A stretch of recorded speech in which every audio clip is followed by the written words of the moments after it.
Tori Amos, and you are listening to Radio DJ. Hello guys, I've been lucky enough to have this quick interview with Tori Amos during her Night of Hunters tour. How long has it been that you started? It seems like a while, but I think it's only been a week and a half. Wow, how is it to be back in Italy? It's lovely. We love it. Love the people. It's just magical playing shows here. Well, it's magical to have you here, really. So, Night of Hunters take the name after the album, right? The new album that's been released. It's the 20th, right? And it's been released here in Italy on the 20th of September. It's been released worldwide. Worldwide, on the 20th of September. Worldwide, yes. So tell us about it. We're very curious about the whole idea. How did you come up with this whole story? Well, Deutsche Grammophon approached me and said, would you compose a 21st century song cycle based on classical themes? And so, you know, they're the mother of all classical labels, yeah, and very prestigious. So it's not as if you can go to them in Berlin and knock on their door and say, you know, I have They came to you. They came to me.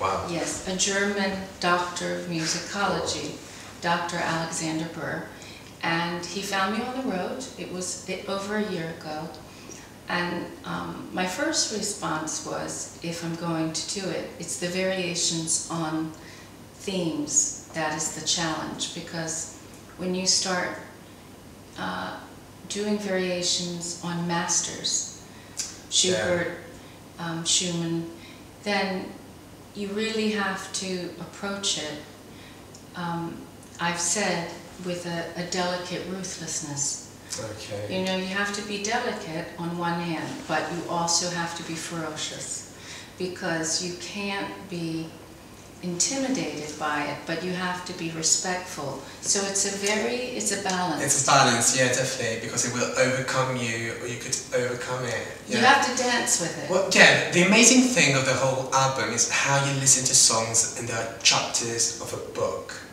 It's a story, it's magical when you get into the story. It really tells you like a whole thing from the beginning to the end, from dusk to dawn, right? It is very good. And another thing that I wanted to ask you is, how did you manage to hit the top 10 charts? Altogether, it's alternative, rock and classical.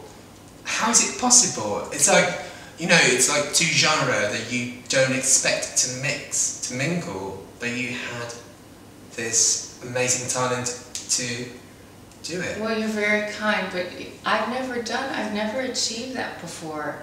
I've never achieved that. And so I guess I have to be honest with you, I wasn't thinking of accomplishing that. I was trying to really write the best narrative that I could. I studied the song cycle form, and it is different than a musical. I've been working on a musical with the British National Theatre, and if I hadn't done that, honestly, I would have had no clue on how do you create this kind of sonic cathedral, because that's what it really is. Yeah. So after working for over 5 years on a musical with an incredible creative team, the book writer Sam Adamson and Marianne Elliott, the director, and so many people on the musical, that I feel like I learned a lot of things that I was able then to apply to building a narrative. And a song cycle is not about speaking dialogue. It is about the story being woven through the instruments and through the characters who are singing. And you can have liner notes, and we felt photographs. In the past, there could be drawings. So it's that kind of medium.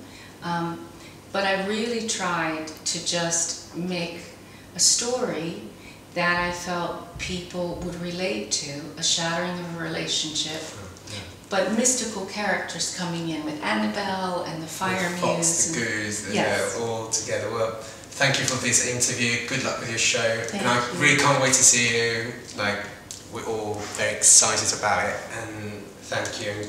Best of luck. Thank you so much.